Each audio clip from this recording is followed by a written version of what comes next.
Hello साथियों, नमस्कार। कैसे हो सभी? उम्मीद करते हैं बहुत ही अच्छे होंगे, स्वस्थ होंगे, शानदार होंगे और आपकी तैयारी भी अच्छे से चल रही होगी। दोस्तों, आप सभी का आज के हमारे इस हिंदी के प्रैक्टिस सेट में हार्दिक स्वागत है। ये प्रैक्टिस सेट आपके UP TET, C TET, T triple S B यानी जो भी आपके टीचिंग एग्जाम्स होते हैं उन सभी के लिए बहुत ही हेल्पफुल साबित होने वाला है। तो चलिए देर न करते हुए आज की क्लास को शुरू करते हैं। आज का आपका क्वेश्चन नंबर फर्स्ट, निम्न में से किसका उच्चारण स्थान दंत है? ऑप्शन ए पे, बी न, सी ग या डी च। अब देखिए आपसे पूछा है जो दंत है मतलब जो जिसका उच्चारण आपके दांतों की सहायता से होता है वो आपके दंत वर्ण कहलाते हैं, है ना। तो आपके दंत वर्ण इनमें से कौन सा है ये पूछा गया आपसे।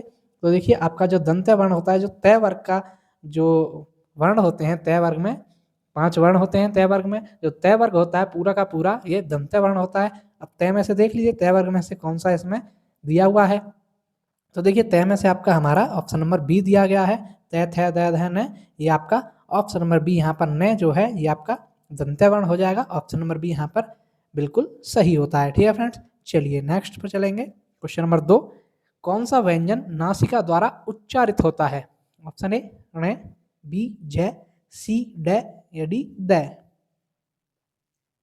अब देखिए नासिका द्वारा मतलब जो नाक में बोल करके एक तरह से उच्चारण होता है जिसका। देखिए जय का कोई नाक में बोलकर उच्चारण हो रहा है? नहीं हो रहा। डे का हो रहा है? नहीं हो रहा। द का हो रहा है? नहीं हो रहा। लेकिन ण जो है इसमें जब आप इसको बोलते हैं तो ये अपने आप ही इसमें नाक से आवाज आती है, नाक का भी यूज होता है, नाक नासिका द्वारा उच्चारित होता है। ठीक है फ्रेंड, तो ऑप्शन नंबर ए यहाँ पर बिल्कुल राइट होगा। ये ण जो है ये आपका नासिका से उच्चारित होता है। ऑप्शन नंबर ए बिल्कुल सही जवाब है। चलिए क्वेश्चन नंबर 3, सही वर्तनी वाला शब्द कौन सा है? ऑप्शन ए लखपति, बी लाखपति, सी लक्षपति या डी लखपति। तो देखिए साथियों यहाँ पर 2 ऑप्शन एक से हो गए हैं। ऑप्शन नंबर ए और ऑप्शन नंबर डी जो है ये सेम टू सेम लिखे हुए हैं। यहाँ पर ये दोनों ही ऑप्शन सही हो जाएंगे। लखपति की वर्तनी बिल्कुल सही है। ए और डी ये दोनों के दोनों उत्तर हो जाएंगे। लखपति ऐसे ही लिखा जाता है। ऑप्शन नंबर ए में भी सही है और ऑप्शन नंबर डी में भी सही है। ठीक है फ्रेंड्स, चलिए आगे बढ़ेंगे। क्वेश्चन नंबर 4, प्रत्येक शब्द में कौन सी स्वर संधि है? ऑप्शन ए गुण संधि, बी वृद्धि संधि, सी यण संधि या डी अयादि संधि। अब देखिए प्रत्येक शब्द जो होता है इसमें आपको पहले ही बता दिया देखो क्वेश्चन ने कि इसमें कौन सी संधि है भाई? स्वर संधि है। स्वर में भी उदाहरण पूछा है कि स्वर संधि में कौन सी संधि है।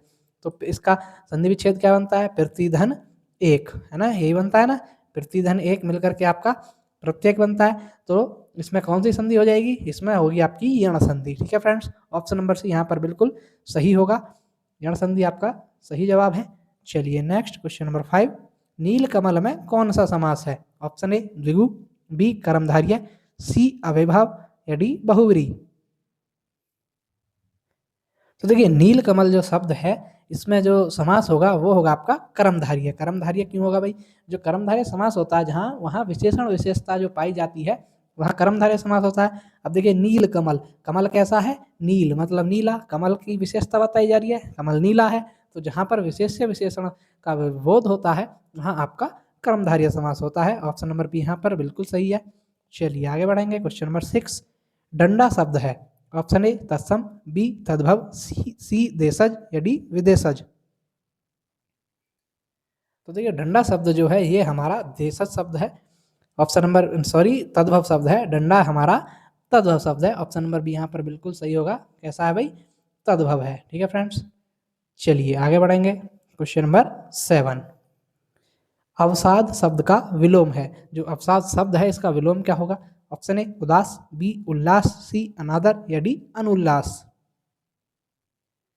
तो देखिए अवसाद का जो विलोम होगा वो होगा आपका उल्लास। क्या होगा फ्रेंड्स? उल्लास। अवसाद का विलोम हो जाएगा उल्लास। ऑप्शन नंबर बी यहाँ पर सही होता है हमारा। चलिए आगे बढ़ेंगे। क्वेश्चन नंबर 8, निम्न में से कौन सा शब्द कपड़ा का पर्यायवाची है? ऑप्शन ए अंबर, बी अनंत, सी अंतरिक्ष या डी शून्य। तो देखिए कपड़ा का पर्यायवाची इनमें से है अंबर। जो अंबर शब्द है ये यहाँ पर कपड़ा का पर्यायवाची शब्द है। ऑप्शन नंबर ए बिल्कुल यहाँ पर सही जवाब होता है। चलिए नेक्स्ट क्वेश्चन नंबर 9, महल का भीतरी भाग वाक्यांश के लिए एक शब्द है। ऑप्शन ए अंतःस्थल, बी अंतःवास, सी अंतःपुर या डी अंतःनगर। तो ये महल का भीतरी भाग जो होता है उसको एक शब्द में बोलते हैं, ऑप्शन नंबर सी अंतःपुर। महल के भीतरी भाग को अंतःपुर बोला जाता है। ऑप्शन नंबर सी यहाँ पर बिल्कुल सही जवाब होता है। चलिए आगे बढ़ेंगे। क्वेश्चन नंबर 10, खोज करने वाला इस वाक्यांश के लिए एक शब्द है। ऑप्शन ए अन्वेषक, बी अनुपम, सी अनविंती या डी निवेशक। तो देखिए खोज करने वाला, इसके लिए एक शब्द में बोलेंगे अन्वेषक, यानी कि जो खोज करने वाला है उसको एक शब्द में अन्वेषक भी बोला जाता है, अन्वेषक। ठीक है फ्रेंड्स, ऑप्शन नंबर ए बिल्कुल सही जवाब होता है। चलिए क्वेश्चन नंबर 11, इनमें से कौन सा शब्द आचरण शब्द का अर्थ नहीं है। ऑप्शन ए व्यवहार, बी आकांक्षा, सी आदत या डी चाल चलन।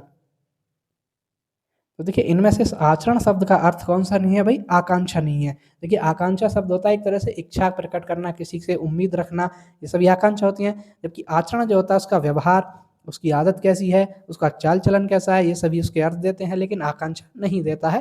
तो ऑप्शन नंबर बी यहाँ पर सही जवाब है।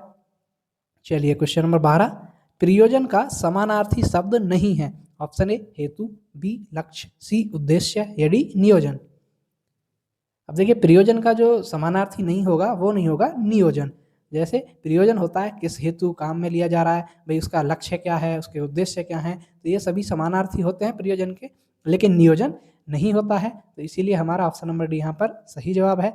चलिए नेक्स्ट क्वेश्चन नंबर 13, आंखें भर आना का अर्थ है, जो ये आपका मुहावरा लोकोक्ति है, आंखें भर आना, इसका अर्थ क्या होता है। ऑप्शन ए आंसू आ जाना, बी भाव विभोर होना, सी नींद आना या डी आंख दुखना। तो देखिए आंखें भर आना इसका अर्थ होगा आंसू आ जाना। क्या होगा फ्रेंड्स, आंसू आ जाना। ऑप्शन नंबर ए बिल्कुल सही जवाब है। चलिए क्वेश्चन नंबर 14, रंग उड़ना मुहावरे का अर्थ है। ऑप्शन ए घबरा जाना, बी रंग फीका होना, सी गुलाल बिखेरना या डी रंग में डूबना। तो देखिए रंग उड़ना मुहावरे का जो अर्थ होगा वो होगा ऑप्शन नंबर ए घबरा जाना। जो बोलते हैं ना भाई उसके चेहरे का बिल्कुल रंग उड़ गया, तो ये बिल्कुल ही वो बहुत ज़्यादा घबरा गया, तो घबरा जाना उसका सही अर्थ होता है। चलिए आगे बढ़ेंगे। क्वेश्चन नंबर यहाँ पर ए सही था। नेक्स्ट क्वेश्चन नंबर 15, संकेतवाचक सर्वनाम किसे कहते हैं। ऑप्शन ए संबंधवाचक सर्वनाम को, बी निश्चयवाचक सर्वनाम को, सी प्रश्नवाचक सर्वनाम को या डी अनिश्चयवाचक सर्वनाम को। अब देखिए संकेतवाचक सर्वनाम पूछा आपसे कि किसी की ओर संकेत करते हैं, जैसे कि वह मेरी पुस्तक है, वह उसकी गाड़ी है ना, ऐसे संकेत करते हैं। तो जो संकेतवाचक होता है वो निश्चित होता है, एक तरह से वो निश्चयवाचक सर्वनाम के अंतर्गत आता है। भाई बोलते हैं ना कि वह मेरी पुस्तक है, तो मतलब वो मेरी यही निश्चय है, निश्चित है। तो ये संकेतवाचक आपका निश्चयवाचक सर्वनाम में आता है। ऑप्शन नंबर बी बिल्कुल सही है। क्वेश्चन नंबर 16, आचार्य का पुल्लिंग शब्द होता है। ऑप्शन ए गुरु, बी आचार्य, सी शिक्षक या डी आर्य। तो देखिए आचार्य शब्द का पुल्लिंग होता है आपका आचार्य। आचार्य यहाँ पर स्त्रीलिंग शब्द है, तो इसका पुल्लिंग हो जाएगा आचार्य। ठीक है, ठीक है friends, option number A, option number B बिल्कुल यहाँ पर सही जवाब है। चलिए आगे बढ़ेंगे। क्वेश्चन नंबर 17, भुजा का बहुवचन क्या है। ऑप्शन ए भुजाओं, बी बहुभुज, सी भुजा भुजा या डी भुजाएं। अब देखिए भुजा शब्द जो होता है इसका बहुवचन होता है ऑप्शन नंबर डी भुजाएं। क्या होगा फ्रेंड्स, भुजाएं, इसका बहुवचन हो जाएगा भुजाएं। ऑप्शन नंबर डी यहाँ पर बिल्कुल सही जवाब होगा। चलिए आगे बढ़ेंगे। क्वेश्चन नंबर 18, अलमारी में कपड़े पड़े हैं, वाक्य में कौन सा कारक है। ऑप्शन ए अधिकरण कारक, बी कर्ता कारक, सी संप्रदान कारक या डी कर्म कारक। देखिए वाक्य क्या कह रहा है, अलमारी में कपड़े पड़े हैं। अब भी कारक पूछा तो कारक चिन्ह ढूंढना होगा। इसमें कारक चिन्ह क्या है, मैं कहाँ पर आता है, मैं और पर जो कारक चिन्ह आते हैं वो आते हैं आपके अधिकरण कारक में। तो यहाँ पर कौन सा कारक हो जाएगा, अधिकरण कारक। ऑप्शन नंबर ए में है, बिल्कुल सही जवाब होगा। चलिए नेक्स्ट क्वेश्चन नंबर 19, वह मेरा पड़ोसी है, वाक्य में वह किस प्रकार का विशेषण है। ऑप्शन ए परिमाणवाचक विशेषण, बी संख्यावाचक विशेषण, सी सार्वनामिक विशेषण या डी गुणवाचक विशेषण।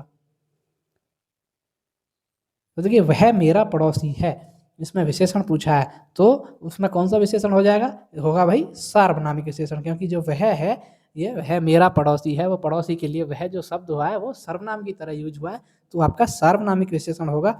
ऑप्शन नंबर सी बिल्कुल सही जवाब है। चलिए नेक्स्ट क्वेश्चन नंबर 20, गीता ने पुस्तक पढ़ी है, इस वाक्य में कौन सा काल है। ऑप्शन ए अपूर्ण वर्तमान, बी पूर्ण वर्तमान, सी सामान्य वर्तमान या डी तात्कालिक वर्तमान।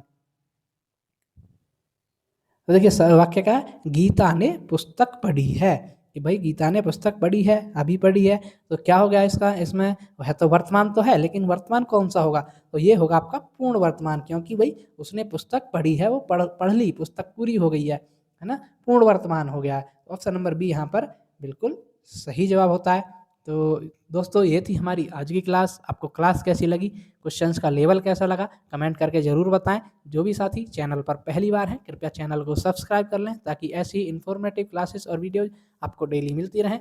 तो चलिए मिलते हैं नेक्स्ट वीडियो में, तब तक के लिए धन्यवाद।